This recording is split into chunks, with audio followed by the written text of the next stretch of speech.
Today we're going to replace my Digi96 fan with a Noctua. This is a NF-R8. To start with, take our device. I'm just going to take the lid off. So I think there's 16 screws here, so bear with me a sec.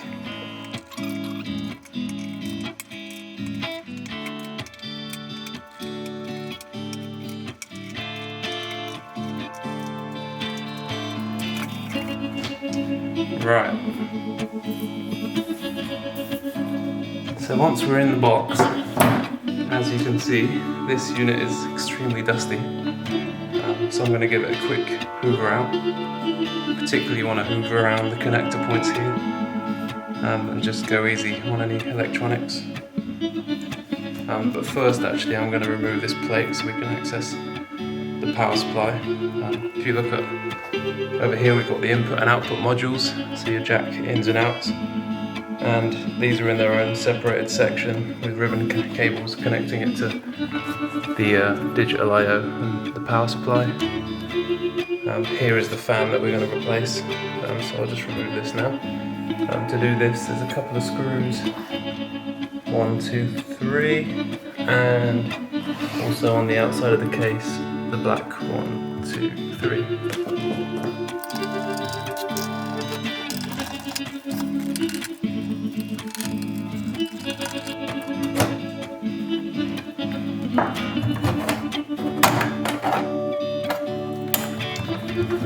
And this uncovers the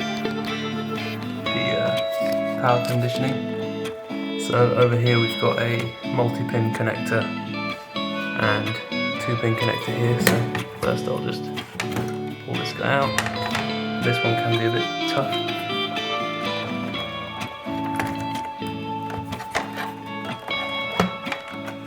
There we go. And there we have it. So I'll just get my hoover in there real quick.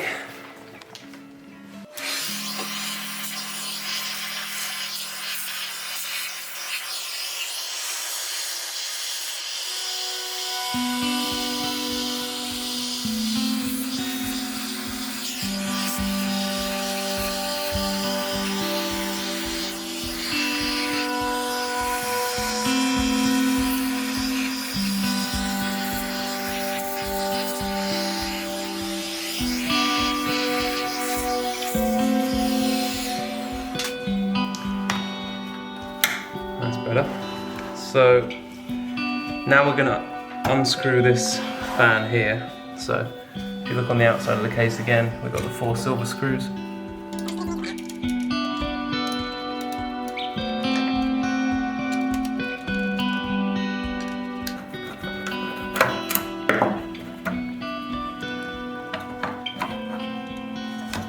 So here's our fan. The cable's just going underneath this board here, but we should just be able to pull it out from there, like so. And it's plugged in just here, so we should just be able to pull this chap out and feed it underneath these cables.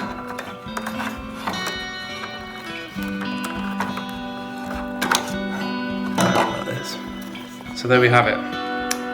Our old co-fan. I'm pretty sure these are stock within these devices, and we're going to replace it with this Noctua fan, which is exactly the same fit. Comes with the screws, but we won't be needing these.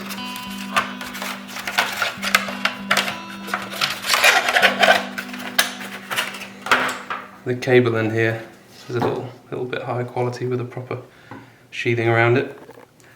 You'll notice straight away that we have 3 cables, a red, a black and a yellow, and we're just replacing the red and black on this one. So what we actually need to do, and this is the trickiest part of this process, is essentially take the cables out of this connector and replace them in here. So I'm going to try and do that for you now.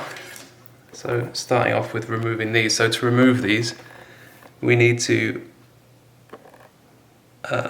actually pull these pins out. So you need to apply pressure to these two metal pins and then pull the cable down.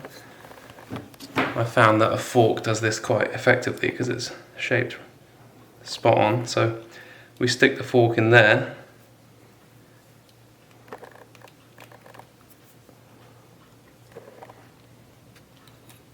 and our cables come out. It may or may not be as easy as that, just you might have to persevere with it a little bit. But that's this one done, so we can put this to one side. And we want to keep hold of this connector because we're going to use this. Now I want to remove these pins here. So again, with my fork, sadly this has got 3, so I can't do them all at the same time, so I'll just do one at a time. So starting with the yellow one, if I can get a bit of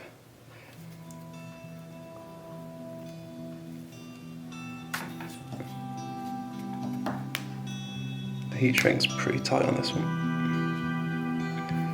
Okay, so I'm pressing in the far right one. Once it's in, I'm going to pull the cable.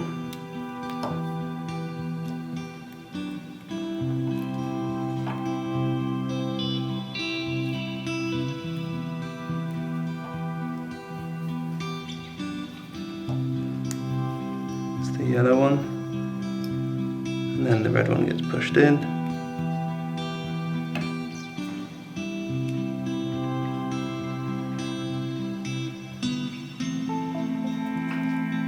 And I'm just trying to pull the red cable here.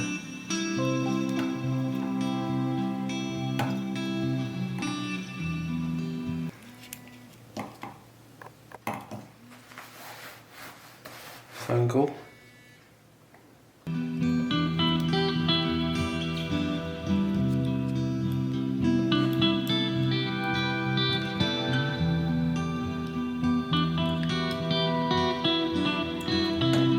Apply pressure. There's the red, so just one more.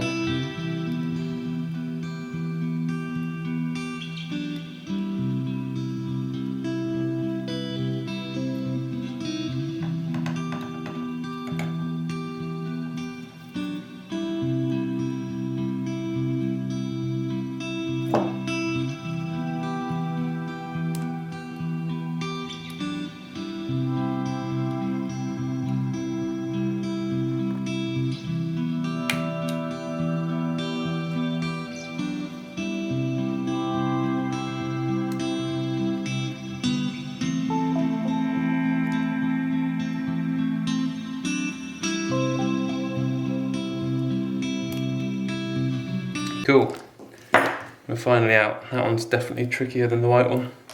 Right, so now we have our 3 pins and our connector plug. So what I'm going to do is, firstly, because we're not going to use this yellow pin at all, I'm just going to wrap some electrician's tape around that just to make sure it doesn't conduct unnecessarily in the case. There we go. So, just cut a little bit of insulation tape here. I'm going to take just the yellow one.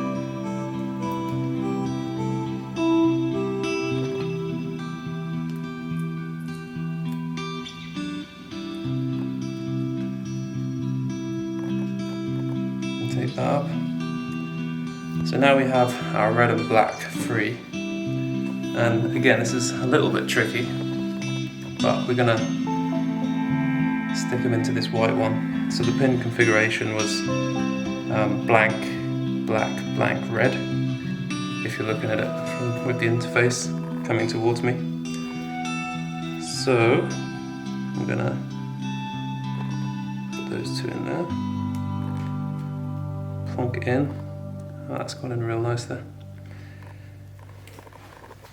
And if we just route this back under again, like it was originally, we should just be able to poke this straight into the unit there. And that's All good. And now I'm just gonna put this fan back in. It's a little bit mucky in there.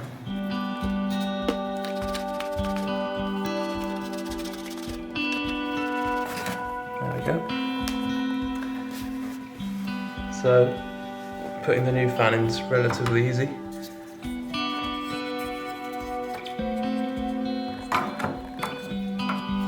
The sticker faces into the unit to make sure that our fan is aiming in the right direction. And then we just put the previous screws back in.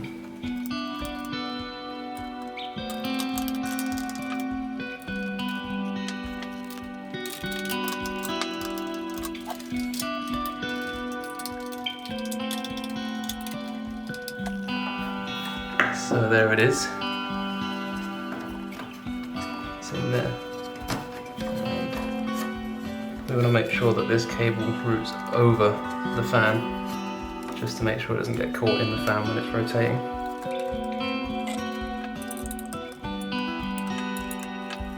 So to reassemble now, we have to get our board here and plug these two things back in again. So firstly it was the multi-pin connector with yellow facing away from you. So that just goes in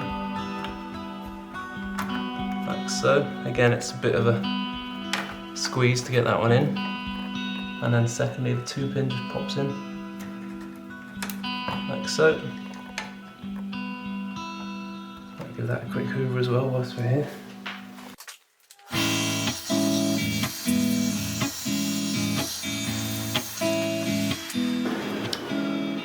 And this goes back in.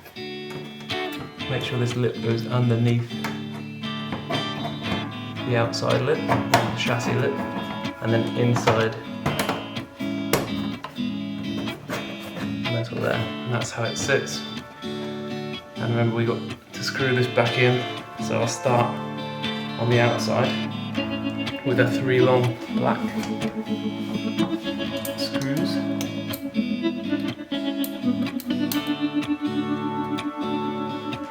You can just get these in using your fingers, making sure they'll line up. Okay, lovely. And then the other side, keep these loose for a second, because on the other side we've got to lift and find these holes.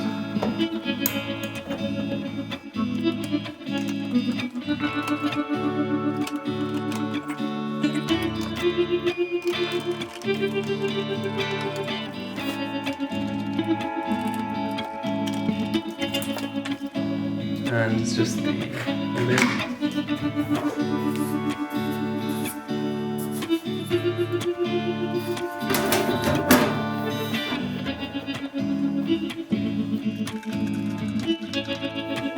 And what I'll do is I'll just check that it works before I put all these screws on. Now that the top's secure, we're safe to check if the fan's working. Fingers crossed. Power in. And switch the unit on.